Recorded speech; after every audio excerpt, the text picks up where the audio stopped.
The Washington Post was acquired by Amazon CEO Jeff Bezos in 2013.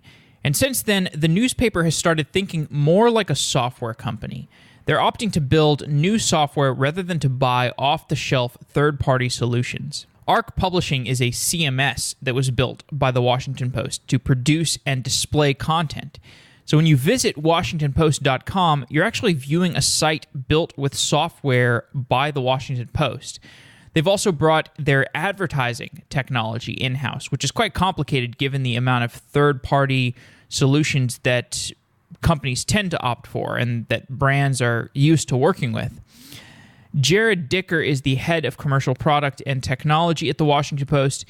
He joins the show for a fascinating discussion of the transformation that has occurred since Bezos purchased the company. It's a great discussion of how a company can move from being a company like a publishing company that goes from being a publishing company to a software company that does publishing. We also explore the problems in digital advertising that have been covered in recent episodes of Software Engineering Daily, things like ad fraud, and Jarrod is very honest and open to discussing these sorts of things, which is not true of some publishers that I speak to. So thanks to listener Manny Gandham for introducing me to Jarrod. If you have a suggestion for a guest that you want to hear, please send me an email, jeff@softwareengineeringdaily.com. And also, if you're interested in hosting a show for Software Engineering Daily, we are looking for engineers and journalists and hackers who want to work with us on content. This is a paid opportunity. You get $300 for hosting a show, although we do have a high-quality bar. You can go to softwareengineeringdaily.com/host to find out more. And the Software Engineering Daily store is now open. If you want to buy a Software Engineering Daily branded t-shirt or hoodie or mug and support the show, they are more expensive than typical mugs or t-shirts or hoodies because we don't specialize in e-commerce, but we'd love it if you bought it anyway. It would help us out, and it would help spread the word. So let's get on with the show.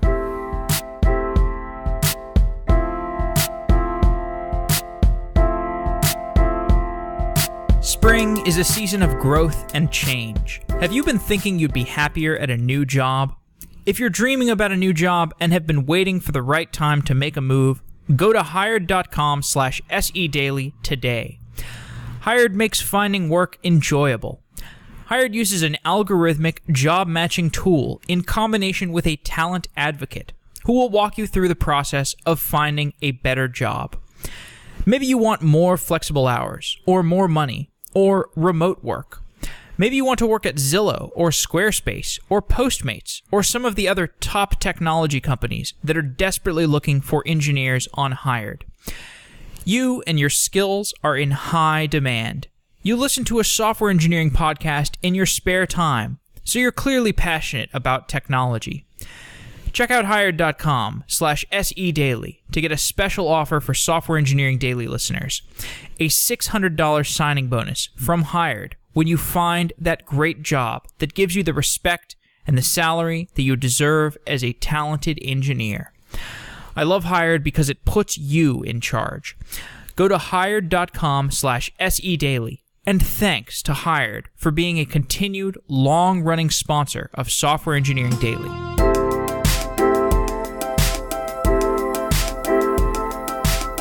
Jarrod Dicker is the head of commercial product and technology at the Washington Post. Jarrod, welcome to Software Engineering Daily. Thanks. Happy to be here. The Washington Post has been established as a source of media since long before the internet, and we've seen that most companies that existed prior to the days of the internet are gradually reshaping their businesses in light of the internet, its popularity. We've talked to insurance companies and t-shirt printing companies and manufacturers, all these companies that have been around for a really long time, and they start to look at themselves as a software company that sells insurance products or a software company that manufactures fertilizer. All of these companies that were around before the internet are gradually becoming software companies that do X. And the Washington Post is also undergoing a transformation where software engineering is becoming front and center. Describe some of the recent changes at the Washington Post. Yeah. So I think those are great analogies in terms of how different areas of business are really emerging into the constantly evolving ecosystem of what's happening through technology. And what I think is very unique for the Washington Post, especially as it's become in the past year or two, is that a lot of the leading publishers for the past 3 or 4 years, or granted how we measure them as successful, have been technology companies that have a journalist slant. You know, when the whole value of the Huffington Post in 2010 through its acquisition in 2011 was the fact that they were huge traffic drivers. They were tremendous on social and those sort of delivery methods. And while journalism was key in order to do that, the big deal for them was that their CMS and their technology stack was huge, and it allowed them to propel their journalism farther and louder than all their competitors. And you've kind of seen that with BuzzFeed and other companies like Mike and Bustle that are technology-led companies that also do journalism. And where I think the Post has really differentiated themselves in the past year or two, or I could even say the past 3 years since Jeff Bezos bought the company, is that they have the legacy media credit. They have 60 plus Pulitzer Prizes. We're over, 100 years old, and we've taken down a president. So, the amount of integrity from our newsroom is extremely crucial, to the point where even at this moment, Marty Baron is deemed by Vanity Fair and other trades as the greatest news editor of all time. But being that we're now funded and owned by Jeff Bezos, we're also a technology company. So whereas our competitors are technology companies that also do news, we're a news company that is now doing technology as well, if not better, than anyone else in that area. So I would say, to just quickly answer your question, that transformation is because of Jeff Bezos, because of the purchase of the Washington Post and the aim of being an amazing journalism company that is also the best technology company in its class. There are a number of places where I can imagine technology being really useful for improving the way that the Washington Post functions. You could obviously, the CMS, which we'll discuss, if you build something that's superior to WordPress, then you're getting ahead of a lot of the companies that are out there, because a lot of the media companies that are out there are just running off of WordPress and WordPress plugins. And I've worked with WordPress enough to know that there's, it's a great one-size-fits-all tool, but when you know what you're doing, that you want something that's custom built for what you do and is not WordPress. But there's lots of other areas where I imagine software can be useful. For example, journalists collaborating with each other, or sifting through large volumes of evidence, or what are the areas of the Washington Post where software or building software in-house is the most important? Great. So you really nailed our latest mission on the head, in that as we look to grow at the Post, both in the newsroom and especially on the revenue side of the business, you really need another value proposition when you're going to market. And traditional value for being a newsroom and being a media company is that you provide content and you gauge the value of that content and success on how many readers are engaging with it, how large your audience is, and how much revenue you're able to pull in through brands and partners on that end. And a new pocket of business that we've been diving very deep into is the software as a service business. And in that, we're building technologies not just on the commercial side of the business, but in the newsroom as well. And when you mention having to relinquish control of your technology to third-party companies, we've really been able to pinpoint that as something that can often be valuable, but something that shouldn't be solely relied on. And we launched a branch of the Washington Post called ARC, arcpublishing.com, in which we're building our own tools from the newsroom through analytics to the commercial side of the business that we leverage on the Washington Post, that we're able to test against our audience and our partners and build based on feedback from the newsroom and other people within the organization that are using the tools. But then we package that, and we have become a software licensing company where now large publishers like Tronc and Globe and Mail and other brands and collegiate pubs are now able to license the software that we're building and leveraging in-house on the Washington Post. And to just add more details there, as I'm sure there's follow-ups, but to quickly kind of go over it, we've really nailed certain buckets that we want to be building within. As you mentioned, story authoring is key. You know, we built our own video products, one in which is called Goldfish that we leverage in the newsroom. And then we have a component called FlexPlay that we leverage commercially to help drive value for our brands that want to use video. Or Anglerfish, or how we do leverage on delivery. We built something called Page Builder that allows a company to use any content management feed that they'd like, whether that be a Drupal or a Method or a WordPress, but be able to use the front end capabilities that are so valuable in the newsroom, like drag and drop and identifying using data sets and changing headlines. We built a product called Bandito, which goes beyond the traditional A/B test that really starts to recognize what images are resonating with users, what headlines resonate, how long should headlines be, and then doubling down based on what's most engaging and interesting. And by being able to own this software and build it in-house, we then have the capability to figure out where to take it next and how to best evolve it and mold it so that it could be of value, not just to other newsrooms in the space, but also to brands and agencies as well, so that we could really start infiltrating the technology space at all sides, being a newsroom and understanding how users want to engage and make that applicable to everybody. This is the classic Bezos strategy of not buying, but rather opting to build, and then you build something that is at the front of the market and you can sell it to other people. And not only do you start to get an additional revenue stream off of that, but you get additional testing on the product that is actually your bread and butter. You saw this with AWS, where they built AWS and they run on AWS. So it gives additional testing, gives additional economies of scale, and it just keeps them at the cutting edge of the market, as well as it gives them better cost structures, because if they're at the cutting edge of the market and they are selling the software that other people are using, you don't have to pay for your own software that you're running, so you get better cost structures on that. So I also have some questions around where social media differentiates from a news source. So, for example, Facebook and other social sites do infinite scroll, and the Washington Post is not an infinite scroll. I can scroll to the bottom of the page.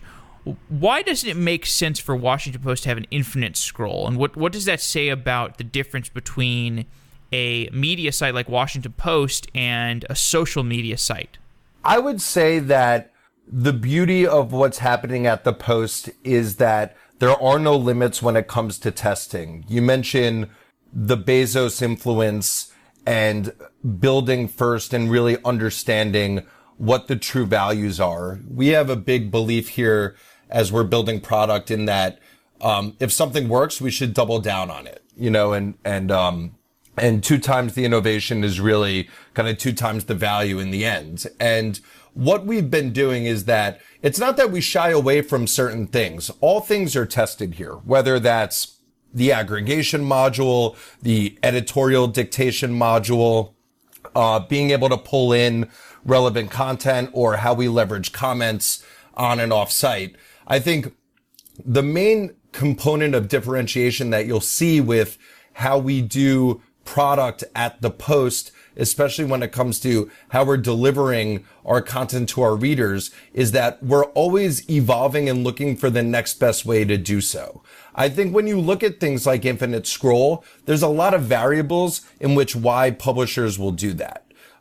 It's not just the reader experience and assuming that there's a certain scroll depth or that users will go a certain ways down the page and how you could best approach them by doing that. But there's also a lot of advertising and revenue implications that are often set within there, where if you don't have a strong ad sales team, or you don't have a strong focus on how to do branded content and other new tools within the revenue space, then infinite scroll allows a way easier opportunity for publishers to monetize their content because they could leverage programmatic and keep being able to refresh page views to engage those users and to drive in those dollars. So I wouldn't say for us it's a conscious decision to say that we won't do something. I think for what you see us doing on the Washington Post, it's because we found success in doing that both on the audience side of things and both on the revenue side of things. And that even goes beyond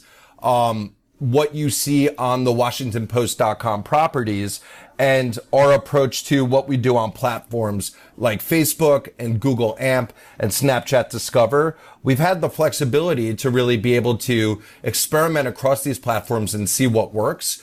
And the beauty and the most exciting things of kind of what we've been doing with those partnerships isn't so much the possibilities of what we could build and deliver on Facebook's platform and Google's platform and Snapchat's platform, but the learnings that we see there and how we could bring that back and make it applicable to our site. Like if vertical video is something that's extremely beneficial on platforms, how do we make that something that's easily accessible both to our users and to our brands? Or auto start with volume off type video plays, or closed captioning auto list video plays.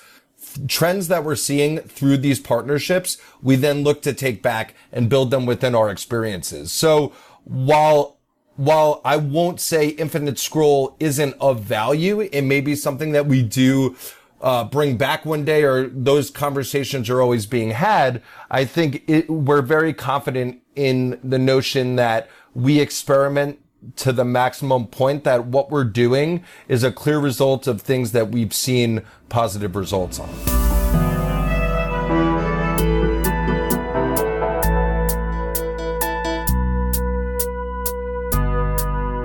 Artificial intelligence is dramatically evolving the way that our world works.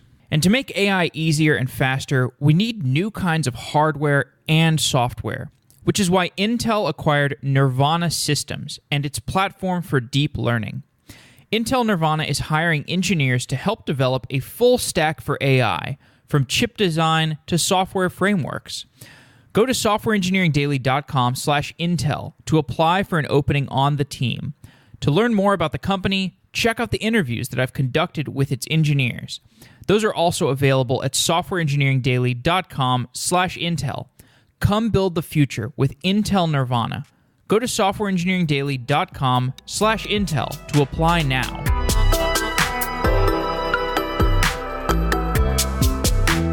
This is what I love about your philosophy. I've listened to several podcasts and read some of your work, and in contrast to the scared media narrative that, these companies like Twitter and Facebook are taking all of our traffic and nobody wants to go to our terrible WordPress site with a terrible ad experience, you are basically saying, no, we're going to look at these companies as media companies that we can use as inspiration. We'll go to Snapchat, we'll publish on Snapchat, and then we'll look at why people are engaging with us on Snapchat, and then we'll bring those experiences back to the Washington Post. And maybe at a certain point, or maybe you're already there, Washington Post becomes a destination site. And, this idea that we've had for like the last 5 or 10 years where publishers are basically saying, we're never going to be a destination site again. It's just, that's kind of a fearful, cowardly perspective to have. And I really appreciate the boldness that you seem to be approaching your product development process with. And I'd also say that it's a very interesting time in media right now where publishers really need to decide, are they looking for short-term or long-term results? And I'm not going to lie and say it's not easier for us to say, because we've experimented a lot in the past few years and have someone like Jeff Bezos' mentality driving this company, that has definitely allowed us to experiment a lot more and feel the freedom to do so. But I think what we're seeing a lot of now are the fear that because of what's happening in media with ad blocking and traffic going to the networks and the duopoly of Google and Facebook, there's a lot of concern for publishers that they feel if they don't act now, they may not have a business in 3 or 4 years. And at the Post, because we take that experimental approach, we're confident in that what we're building and leaning towards is something that will keep us afloat and keep us extremely relevant in the years to come. And you mentioned that the idea of driving users back to the site, subscriptions is core to our business. These are loyal users that love the Washington Post, that love our content to the point that they will pay for it. And that is always a core goal here at the Post, is to drive users and show them value, that we will deliver them honest and great journalism. And they know that we are the destination to get that. And all the experiments and things that we do that help us expand and broaden that audience all come back to that core goal of getting them back and delivering them what they want most from the Washington Post, and that's our journalism. So I'm not saying that what certain publishers are doing is wrong when it comes to second guessing what's happening with Facebook and Google and platforms and how they want to dictate their business. Everyone has their own motives and no one is wrong in that set. But I think what you're seeing with the Post is that we believe in reach and we believe in broadening audience. And at this point, we've had a lot of success in being able to experiment in those different pockets while still growing our business. You know, we reached 105 million uniques, somewhere around that, back in November during the month of the election. ComScore has us at a steady 85 million uniques monthly. That's a huge gain from where we were a year to 2 years ago. We weren't even close to that realm. So things that we're doing are paying off in a very positive way. And I think a lot of that has to do with the mentality that we're always looking to take new risks and to experiment in new realms to help, again, broaden our audience and broaden the reach of people who really want to consume trustworthy content that's delivered from the Washington Post. You and I were connected by Manny Gandham because he's a listener of the show and he knows my interest in advertising fraud. He's connected me to several people who know a lot about advertising fraud and have a vested interest in the advertising business, or they're studying the advertising business. I don't know if you've listened to enough of my shows to know, but like, I'm basically a tinfoil hat wearing conspiracy theorist when it comes to how much of the internet advertising is viewed by bots rather than humans, basically because the margins that you can make off of advertising fraud are so tremendous, and the lack of discussion around advertising fraud and bots is it's alarming to me. I mean, I'm just like, this problem. I think I know how those guys that are portrayed in The Big Short feel, where it's just like, why isn't anybody else talking about this? Where you just have this situation where it seems like, if you want to commit fraud and make tons and tons of money through the online advertising exchanges, it's dead simple to do that. Now, some of this is due to the cowardice of publishers who don't really care about what JavaScript blobs are loading on their page, and they don't really pay attention to that, or they don't have the technical expertise. It's just somebody comes to them and says, hey, we'll pay you X dollars if you just put this blob of JavaScript on the page, and they do that, and that blob of JavaScript is committing ad fraud, essentially. As a publisher, Washington Post has a lot of skin in the game when it comes to the state of online advertising. What do you see as the biggest problems in the ad tech landscape today? And are you as conspiratorial or conspiracy theoretical as I am, or do you have a more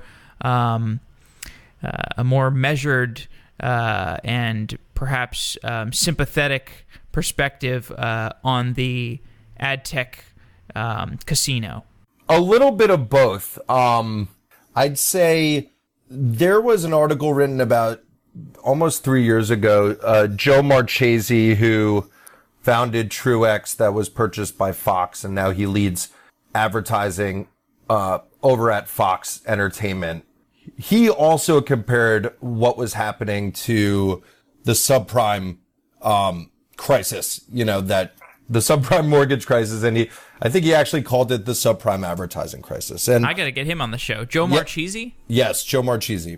And it's very correct. What's amazing is, to your point, how long it's really taken for things to even be acknowledged as being an issue. Personally, in my background, I've led product and engineering teams both on the advertising side and on the consumer side. And the reason why I focused so much on the commercial side of the business over the past couple of years is that it needs so much help. And the room for improvement is massive because for some reason, and I'm sure, again, I don't even think you have to be a conspiracy theorist to come up with reasons why there's been an issue and no one's acted on it. No one has really wanted to fix this. I think you have, like I mentioned earlier, publishers are driven off advertising. And if they start to expose a lot of these issues, whether they do know it or not, I think there's a lot of things that are happening in the dark side of the ad internet that publishers aren't as aware of.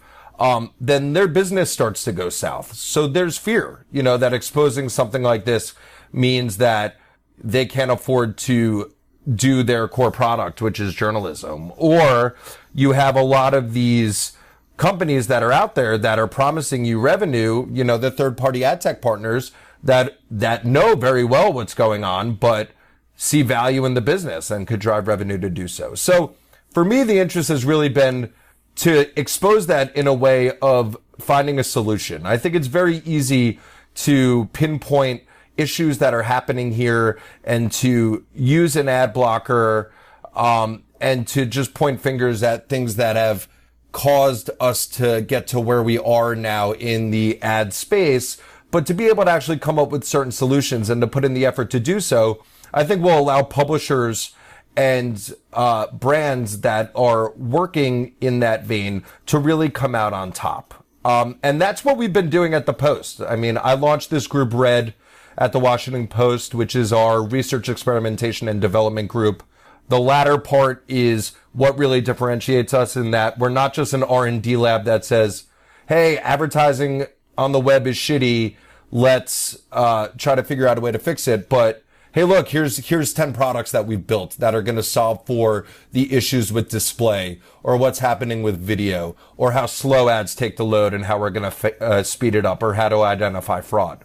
And that's really what we've been looking to do here. And the success of being able to focus on that has garnered such a positive light on what the Post is looking to do, because even in its infancy of the group a year and a half ago and the minimal efforts that we put into it, they were highlighted so much because no one else was talking this way and no one else was coming to clients and providing solutions. And the stance I took very early on is I don't blame users for using ad blocker. I don't blame them for disliking the experiences that have been presented to them over the past decade on the web. I wish that there was more knowledge out there or more documented understanding as to, hey, publishers need to make money, and this is unfortunately the way that we transact at the moment. So if we want to continue with journalism, these are the ads. But there could be an effort made to help make that experience better. And at the Post, that's what we really look to do. So I do believe that it's a huge issue. I don't believe that it's a conspiracy theory that there are things bubbling up and they need to be addressed. I think that you have certain folks in this industry, you have Manny and a few others, and I'm sure they've been on the show or are listeners of the show that want to be solution driven when it comes to these things. And that's kind of where we are now. And I'd like to believe that the Post is pioneering a lot of those things. We're not just focusing on products that are going to help drive revenue and build better experiences for the Post. We want to be the ones building these products and driving these experiences for the rest of the web. and working together with brands and showing them how they could leverage certain technologies to help facilitate what they're doing to make a cleaner experience and a more honest experience on the web itself. And I think with the rise of fake news and the conversations around that, the one benefit that's actually come out of this is that we're now identifying these sites, these bots, these fraudulent destinations that exist that are not just delivering fake news on different social platforms, but that are also taking revenue dollars from brands and partners and running them fraudulently on their site. So I think it has come to a head. In short, I wish it didn't take so long to do so, but there's a lot of people fighting the good fight right now more than ever to help expose this and to hopefully provide a fix. And while we're not there yet, I think we're well on our way. Well, I worked at Amazon for about 8 months, and my experience with there was that the value of the culture was such that great product was shipped despite the fact that the company did not have the luxuries of a Facebook or a Google. And when you think about a Facebook or a Google, the reason they are able to have a luxurious culture with free food and perks and massages and just crazy expenses is because they have an advertising business. And the margins from advertising are so tremendous because all you're doing is selling bits that appear on a computer screen, and you get to make money off of displaying those bits to somebody. So the core economics are so insane for advertising. And you think about that relative to the margins in selling books on the internet or selling any sort of goods where you have these warehouses and you have lots of competitors and you've got all these logistical costs, and the margins for an Amazon style business are much lower, obviously. And famously Bezos said, "Your margin is my opportunity." It makes me wonder the margins that Facebook and Google are getting off of advertising. If Bezos can sort of work with the Post as and work with the Red, this research, experimentation, and development team that you stood up at the Washington Post to sort of figure out how online advertising works. And the bar is, frankly, you could say the bar is high because of Facebook and Google, but is it really that high when we have all these problems and clearly they're making these insane margins? Maybe it certainly seems like there's room for somebody else to step in and start eating away at some of those margins and eating away at some of those horrible issues we have in this duopolistic environment. It's such a great point that you make, because I think that runs the gamut of perception of where we are and where we could go, is both in terms of how much dollars could flow into a business, but also the talent that you attract to solve these problems. To be honest, and at the Post, a lot of the success I've found with the commercial and revenue driven products that we build here are because I brought in outside perspectives that have never worked in advertising product or operations before. And I did that because I think it's very easy to fall into the system and how things currently work. Personally, I believe within a publisher, the advertising operations team is one of the most important teams within the organization, because if they don't do their job 99.9% well, then they've failed. Like, the expectation for things to deliver and not to affect the site and to avoid malware is always assumed, right? And never celebrated. And because of that, though, I think it's very easy to fall into a systematic type approach to when you're thinking about how to do things new. So what we've done here, and it's actually affected the entire culture of the Washington Post when it comes to commercial product and ad product perspective, is we've brought in core engineers that have worked on our site team, or outside engineers that have never worked in advertising before, but that are extremely talented, both front end and back end. And what we found is that when we look at certain issues, and when you haven't worked within the advertising ecosystem before, you start to be able to pull things apart and ask the question, why? I'll give you a direct example. We've been dealing with slowness of the web and latency for years. And JavaScript was always to blame. Well, JavaScript is slow, and if you have JavaScript, then it's going to run slow. And that's evolved into the past 3 years that, hey, look, you could do anything you want on your website and give your users the best experience, but if you have ads, your site will be slow. Ads are just slow. And that conversation has been snowballing and snowballing to the point where we have ad blockers, I think for the most part, because users don't like the front end UX of how an ad works, but also it slows down the site, it's collecting data, it's just not optimal in general. And we brought in outside engineers with a different perspective and hired them within the Red Group to look at how to solve latency, something which other third-party solutions and Google and others have not been able to do yet. And we built a patent pending product called Zeus, which is basically a client-side wrapper with server-side elements that we package in a bundle that works on the Washington Post and we license off as well. But think of it, if I'm going to use a DC analogy, think of it like the Excella compared to Amtrak. We now surround all our third-party ad technology, whether that's DFP or Outbrain or header bidder SSP integrations, but we've built site performance optimizations on the JS client side so that our ad technology loads instantly, that it's cooperating directly with how our site is performing so that we have the fastest ad delivery on the web. And that only came about because we asked the question why. So to go full circle to your point, there is such room to grow here. And though there's fear for duopoly and that all these things like fraud and blocking are happening, if you look at those as just problems to solve and opportunity, there's a huge business. And as you mentioned, advertising itself is, multi-billion-dollar business that's been around forever across all mediums. It's not going anywhere, but the room to improve it and the companies that will improve it will come out on top. And to look at that as an opportunity is key, because once they do so, then everything will begin to change.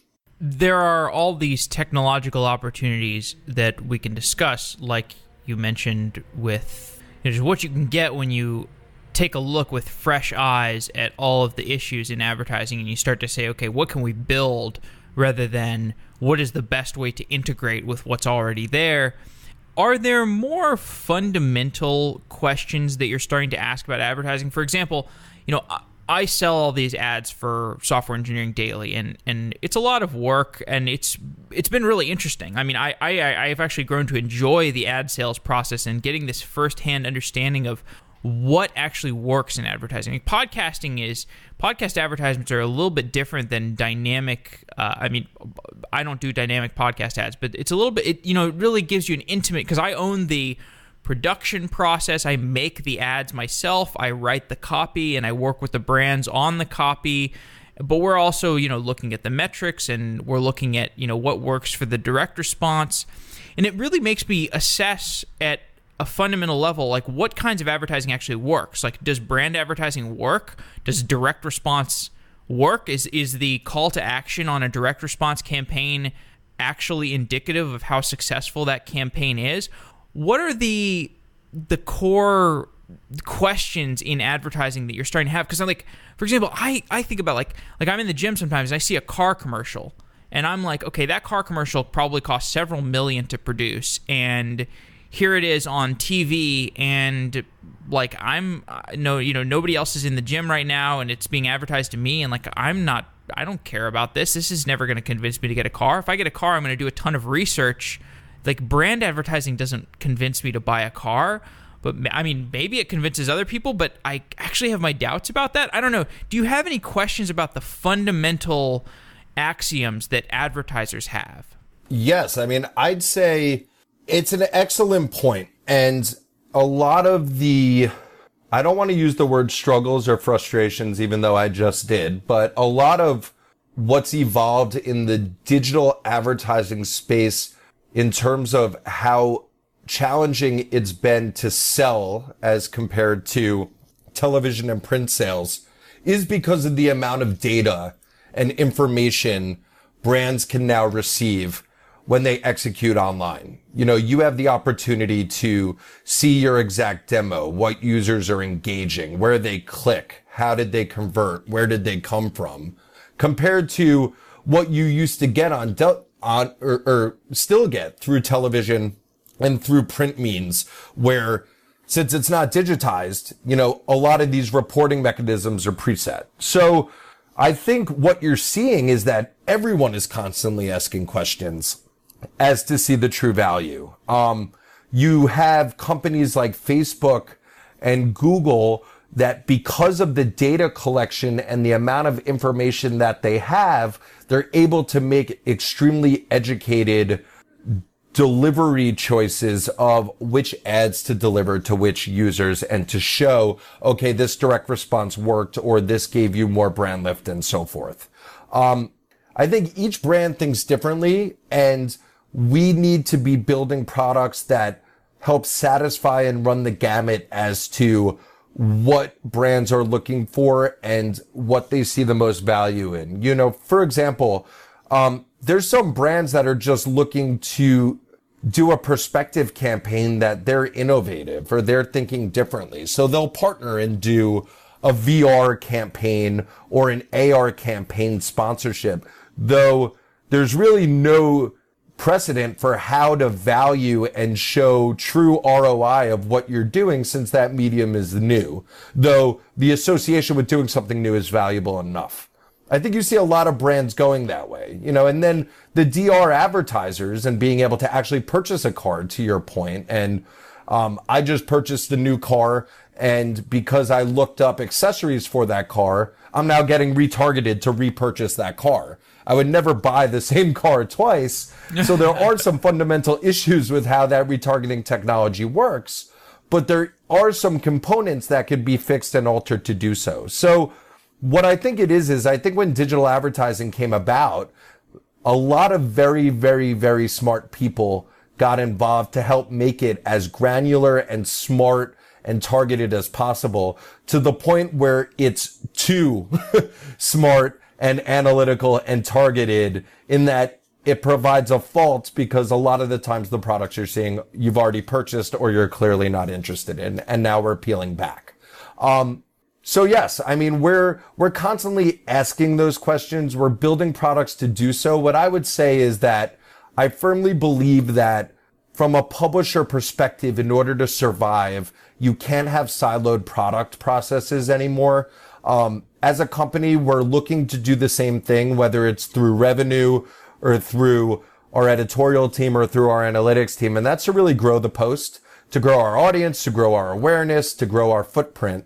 And every action that we're doing should contribute to going towards that. So when we build products, the goal is not just, hey, let's build a product that's going to help with direct response, or hey, let's build a product that's going to help with display or video ads, or build a product that's going to help power commenting or help bolster our video views on site. We really look to, when we build products within those certain pockets, to be able to have them flex across all the different pillars of our business, so that we can leverage these things and really learn what makes most sense, and often define the analytics that we should be looking towards, not just be assuming that the current analytics and ROI of how advertising worked on print and television should be what we look for on digital. So in working at the Washington Post, you have gotten lots of insight from Bezos. What are the lessons in leadership and technology construction that you've learned from working under Bezos? I believe that, for me personally, the biggest Bezos effect that I've seen is really my opportunity to question things. I think in previous organizations, when you question certain regularities of the business, whether that's the technology that you're using or how you deliver content or how you're driving revenue, there's usually a lot of different people within the org that this idea needs to bounce off of, and oftentimes you strangle it to death. And what I've seen, and again, Bezos has a lot of different mantras, even the shareholder letter that he just released a month back is inspiring when you see how he tells you not to get caught within these proxies. which is something that we practice very well here. What I've found is that the biggest effect of working in a Jeff Bezos led or owned, I shouldn't say led, because he's not hands-on to the point where he's directing everything that we're doing, but the mentality of having him as our owner has really allowed me, for the first time as a product leader within a company, to be able to take risks and push things forward without feel like I'm hitting a wall. And a direct example of that is, as we come up with certain ideas, we're a solution-based company. In a lot of traditional companies, it's easier to say no. And here, the question is always yes, and the answer is always how. And we are pushing everything to the limit to really throw things out there, test live, see what works, and really build things for our customers. And, to really hone in on Jeff Bezos as a leader, across many industries, and it seems like soon every industry, he wants to make his customers happy, and that's the key to success. And here we practice that every single day, in that, how can we make our audience happy? How can we make our advertisers happy? How do we build experiences that give our users and our advertisers the gift of speed, that help them through their day, that actually provide utility? And if we build products that do that, success will follow. And that's really something that isn't just said or lip service per se. It's something that's actually practiced. And for the first time at a media company, I've seen the direct effect of taking risk, really doubling down on things that work, not running into roadblocks, and how beneficial that makes the company, both with internal culture and how we're perceived externally. I often say, when I was at the Huffington Post 4 or 5 years ago, I never looked at the Washington Post as a competitor, especially in the technology space. Now, there's very few competitors that I look at, being at the Washington Post, as I feel that we've really come to a place where, from public perception of where we are as a newsroom, as a business, and as a technology company, there's really no stronger company at all three than the Washington Post. And that's something that's been evolving since Jeff Bezos has bought the company. And that's something that's really come to fruition through his practices and mentalities that he's pushed through every company that he owns.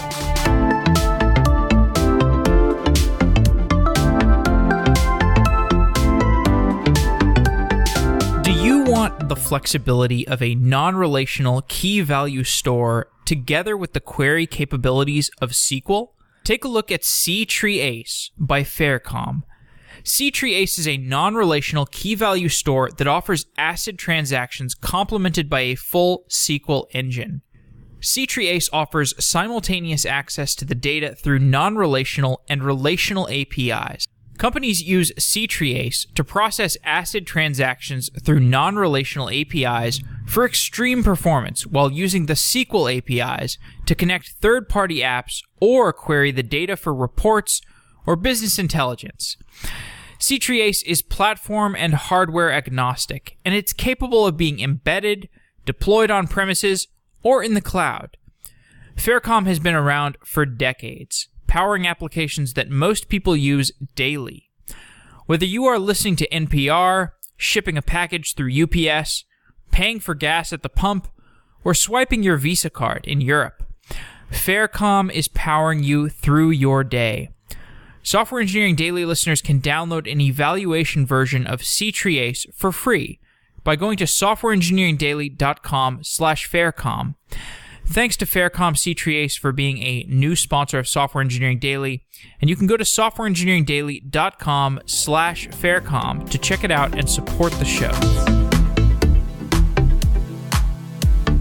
Bezos has an allergy to the idea of competition. He always talks about, like, you shouldn't be competitor focused. And when I was at Amazon, I read Peter Thiel's book 0 to 1 a couple times, and like Thiel says the same thing. And like Thiel and Bezos are obviously two of the most referenced sources on, how can you build a successful technology company.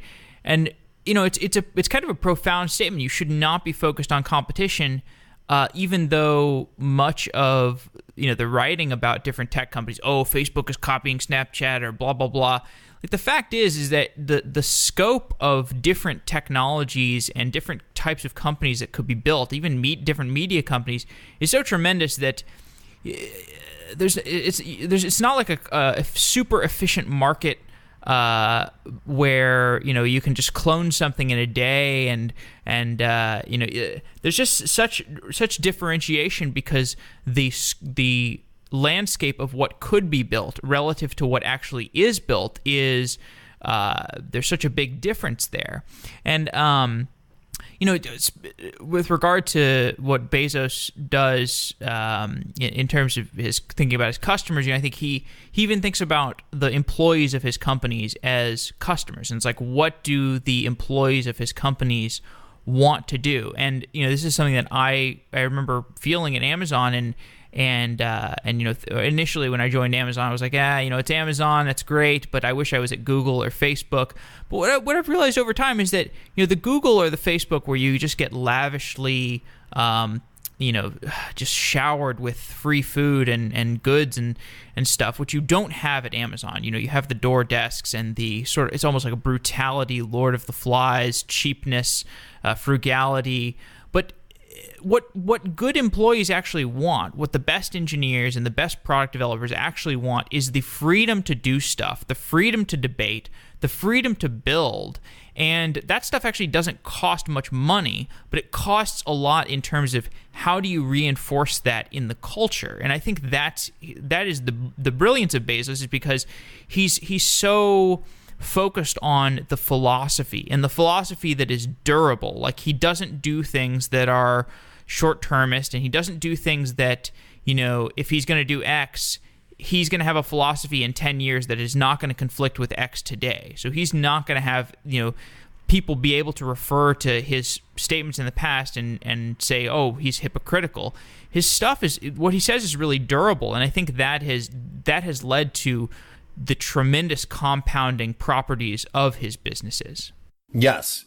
And I believe that, especially with the Post, the talent, to your point, that we've been able to attract because of this, because of things that have been done and practices that have been executed at other companies, has really attracted the right sort of talent that the Washington Post needed to basically bring on their resurgence. The Post, like many legacy media companies, it's very easy to fall within familiar traps and not to evolve. And the fact that we constantly dare ourselves not to evolve and bring in the talent that isn't scared to evolve has really allowed the Post, from a technology perspective, to really become one of the front runners, not just in the news space,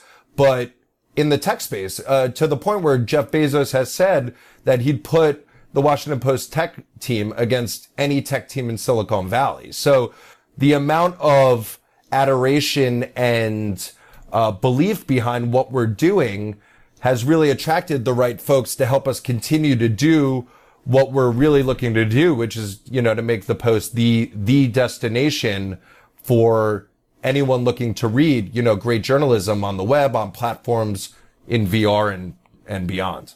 The journalism landscape has become such a cornucopia today. Like, you can choose from such a variety of sources. And in some ways, this heightens the importance of big institutions that are investing a lot in fact-checking and consistency. But in other ways, this big landscape of different things you can select from, it suggests that maybe we should be assimilating the truth from a variety of sources and viewpoints. Maybe there is no absolute source of truth. We're just always asymptoting closer to the truth. Maybe we should treat all news sources the same and go wide rather than deep.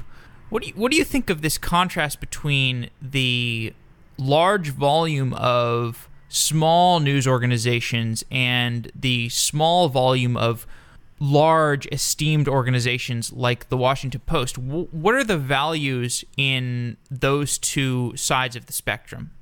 The importance of an organization like the Washington Post is more prevalent now than ever. In the beginning of our convo, we spoke about the publishing landscape and how different media companies are set up, and the ongoing trend, especially with these smaller publishers, has really been a technology first type approach. And I think you have the companies that aren't, like companies like the All and, the Outline, which are heavy journalism type companies that are leveraging tech. But a lot of these smaller ones that have now actually become quite large were technology companies that also have media and journalism attached to it. And what the Post has really shown is that the legacy news and most trusted organizations like the Post and the New York Times and the Wall Street Journal, when applying attention to tech, allows them to be the mammoths of this industry and show that if technology isn't a differentiator because we're all equally as innovative in that space, then our journalism will be. And what has been amazing is, like, I often call the Post the first emerging legacy media company, because the traditions in journalism and the footprint that the company has in history, paired with the acquisition by Jeff Bezos and the Post becoming a top technology organization, is really one of the most unique stories that has happened in journalism in the past, 10 years. And the importance now, especially as you see during Pulitzer time and the quality reporting that David Fahrenthold has done, during election season, you can't put a price against that. And the uptick in subscriptions that you've seen announced by both the Post and the Times really shows that users and consumers value the journalism first, and they'll always value true journalism. So I think it's always been important. I think we've seen a resurgence in recognizing that importance in the past year or so, especially around this election. But there's still areas for small publishers. I mean, it's interesting. Before the election and before the outcome of the election, I thought that it was even harder for small publishers because that emergence was huge and everyone was looking for different outlets. And then consumers started to really hone in on the more traditional publishers because they were looking for that news that they're comfortable with and the news that they know is well reported. And now, after the results of the election, I think there could be millions of more media companies because I think there can't be enough news out there. Now, there needs to be tools and certain things set up to battle fake news, and these issues are very real.